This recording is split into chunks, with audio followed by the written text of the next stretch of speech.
introduce yourself and the space. Hi, I'm Aaron, and this is our makerspace in Grand Forks. Be so kind as to tell me how long you've been working on establishing your space. Okay, so it's been a year. It was 4th of July last year that I was just on a boat with some friends, and I was like just kind of telling them about makerspaces, and it's something that I've been into forever, and we were just talking about it, and then one of them told me, you should start one, and I said, yes I should, and I immediately did. I just got to work, and I worked on it for a year, and here we are. All right, so now the choices you've made in establishing your makerspace, you are choosing not to be a 501c3. Which was later, that was like 6 months ago I pivoted.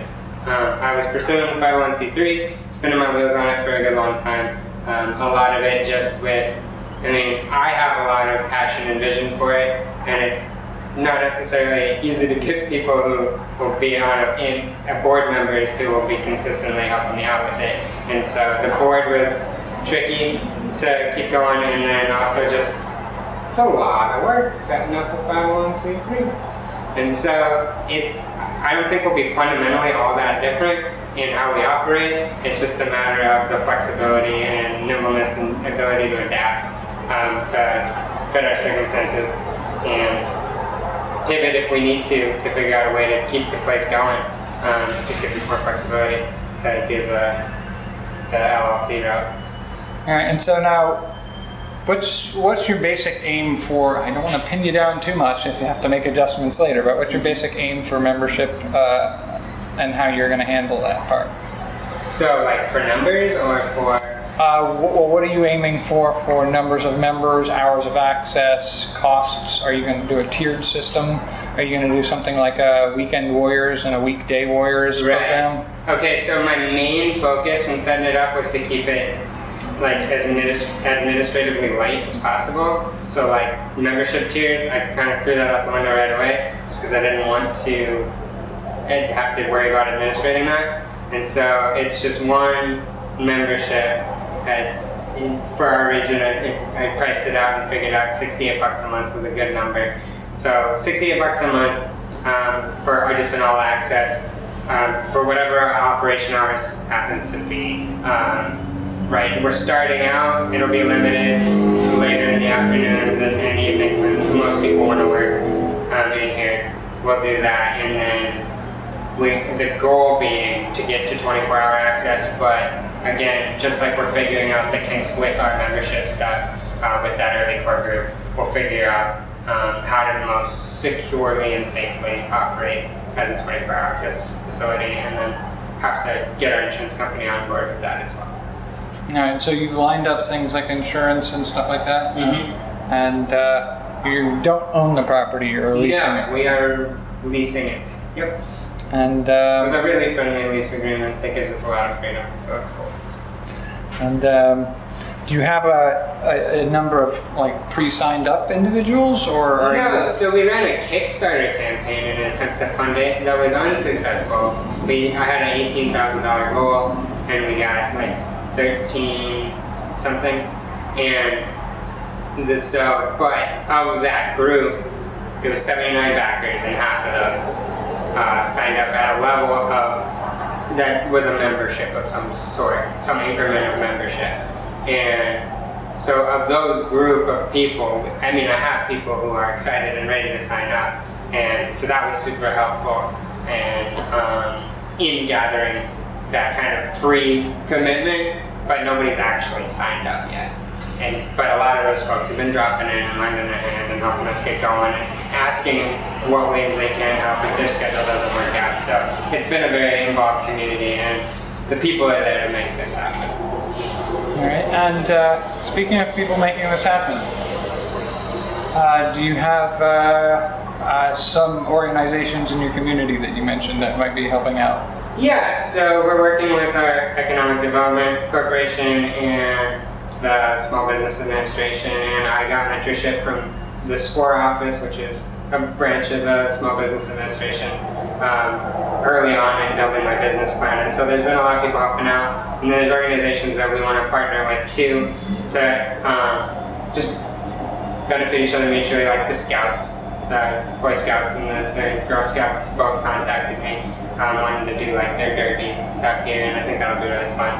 And then there's a lot of opportunity for just different partnerships, and the community is really a lot of different organizations in our city is really taking to the idea and are doing what they can to support us and help promote what we're trying to do here. All right, and so what kinds of assistance are those programs offering with, like, they becoming partners, or are they? So we haven't lined up any partnerships, but I do have a gentleman I'm working with that's going to help me build corporate sponsorship packages to offer to some local businesses in hopes that we can get some sponsors that way, work with them to promote their business and to help us out. And then also, like with the EDC, they're doing there's a loan program that I'm trying to get through them that's through the city for startup type program stuff that gives back and builds our community in some way. So we're working to that end. And then there's no, like the other ones, it's just, I don't know, it's just nice having people who are in your corner, I think, more than anything else, and they're willing to back you. So is this a very costly investment for you? It is. Time and money. It's quite costly. I'm in here every day for 3-4 hours, and then I'm just cleaning up right now. And then plus, I did, like I said, our lease agreement's friendly, and I did get some months of runway before I actually have to start paying rent, but it's coming. And we're trying to get up and running as quickly as we can. So what level do you have to sort of reach for this to be self-sustaining? Well, like number of members? Members or arrangements or agreements or funding per month? Yeah, so I mean, the total number is about $8,000 a month we gotta bring in to make it self-sustaining. And that gets split up. I mean, obviously, if you're just looking at memberships at $68 a pop, that's a lot. But we're also doing classes and working on securing some of those sponsorships and things. So there's other avenues that we're trying to be creative on figuring out how to put it together. All right, and anything you've learned along the way that you've been surprised by?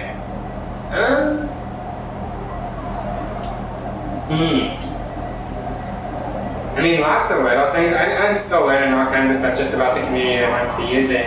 And then I'll think I learned something, and then it turns out to be less true than I thought. And so I'm just, not really, because I expected to be surprised. Like, I expected it to not, like, to be on this kind of journey of discovery as I went through it. And so, I don't know, it hasn't been overly surprising, I don't think, no. And like I said, it's been gradual. I've been working on it for a year. And so everything's happened. I'm discovering things over the course of the year, so it's just little surprises. What kinds of things have you discovered that you weren't anticipating? The amount of people, so like, I thought I'd need a bunch of like hand tools.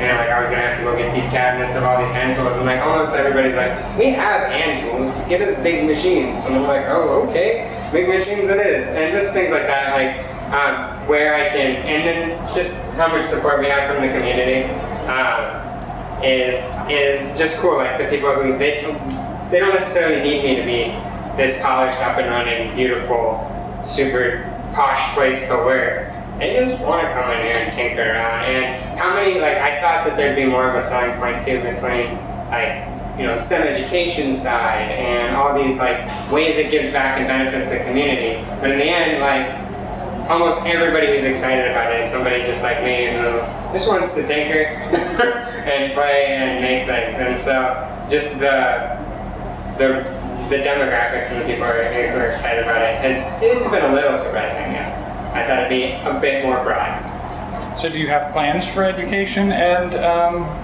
some of that sort of stuff? Yeah, so that's something I'm really, like, I really want to do and I'm really excited about is like having a stable kind of STEM center so that like if there's budget cuts at the schools, and we still have a place that we can hold STEM classes and STEM education.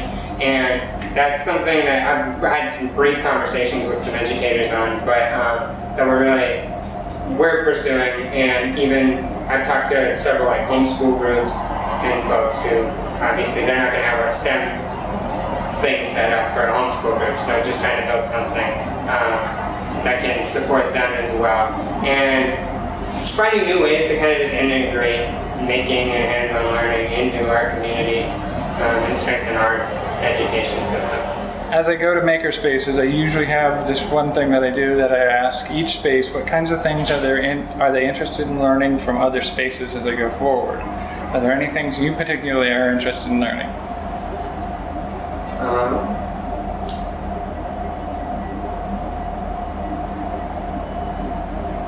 I mean, there's a lot, and I've called a lot of people to figure stuff out as I've been going, dug into learning guides, but right now,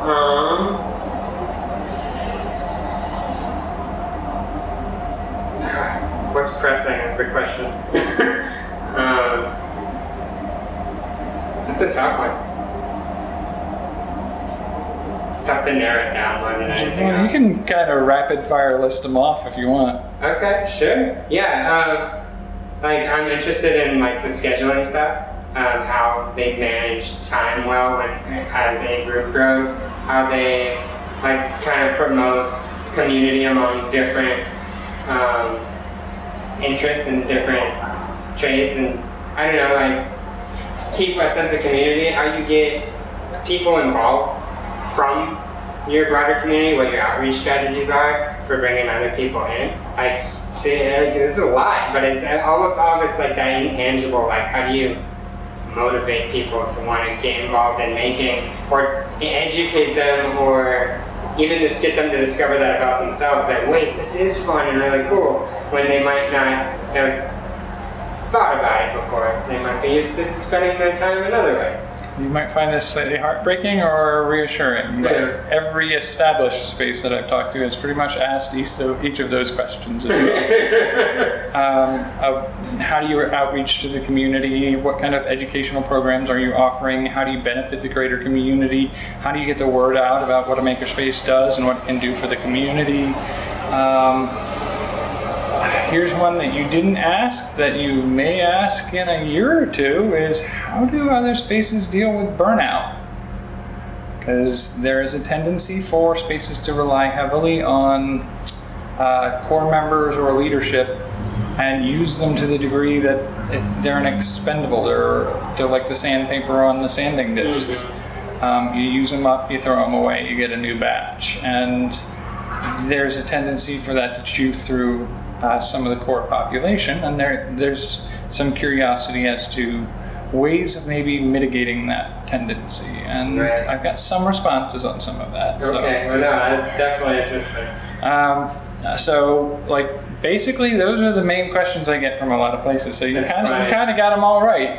So you think like you're trying to work your way through them right now.